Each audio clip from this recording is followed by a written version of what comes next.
Assalamualaikum warahmatullahi wabarakatuh. Saya Rian Faransyah dari jurusan Administrasi Publik Fakultas Ilmu Sosial dan Ilmu Politik Universitas Sriwijaya.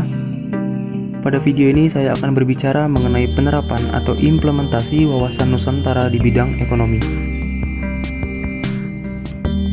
Implementasi atau penerapan wawasan Nusantara menjadi pola yang mendasari cara berpikir, bersikap, dan bertindak dalam rangka menghadapi berbagai masalah menyangkut kehidupan bermasyarakat, berbangsa, dan bernegara. Implementasi wawasan Nusantara senantiasa berorientasi pada kepentingan rakyat dan wilayah tanah air secara utuh dan menyeluruh. Dalam bidang ekonomi, implementasi wawasan Nusantara akan menciptakan tatanan ekonomi yang benar-benar menjamin pemenuhan dan peningkatan kesejahteraan dan kemakmuran rakyat secara adil dan merata.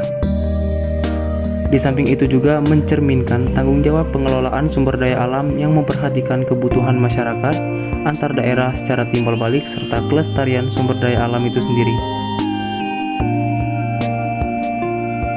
Prinsip-prinsip penerapan atau implementasi wawasan Nusantara pada bidang ekonomi yaitu kehidupan perekonomian di seluruh wilayah Nusantara diselenggarakan sebagai usaha bersama dengan asas kekeluargaan dalam sistem ekonomi kerakyatan untuk kemakmuran rakyat yang sebesar-besarnya.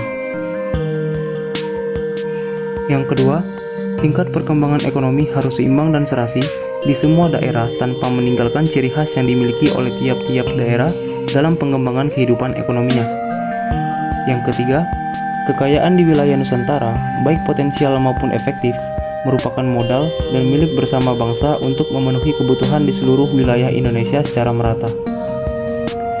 Contoh implementasi wawasan Nusantara dalam bidang ekonomi, di antaranya dengan menyeimbangkan keuangan pusat dan daerah dengan keluarnya Undang-Undang Nomor 25 Tahun 1999 tentang perimbangan keuangan antara pusat dan daerah. Pembagian keuangan yang semula hampir 80% anggaran daerah harus menunggu didatangkan dari pusat. Padahal 90% hasil-hasil daerah diserahkan pada pemerintahan pusat.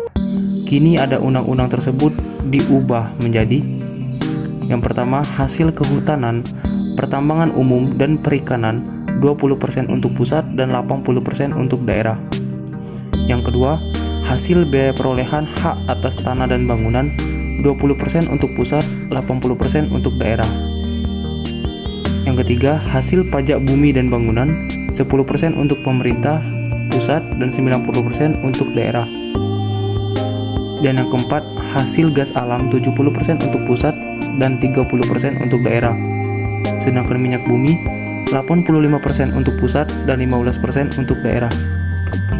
Bahkan, porsi daerah ditambah lagi dengan adanya dana alokasi umum yang dialokasikan untuk daerah-daerah perimbangan tertentu, yang jumlah totalnya adalah 25% dari penerimaan dalam negeri APBN sebagai perimbangan.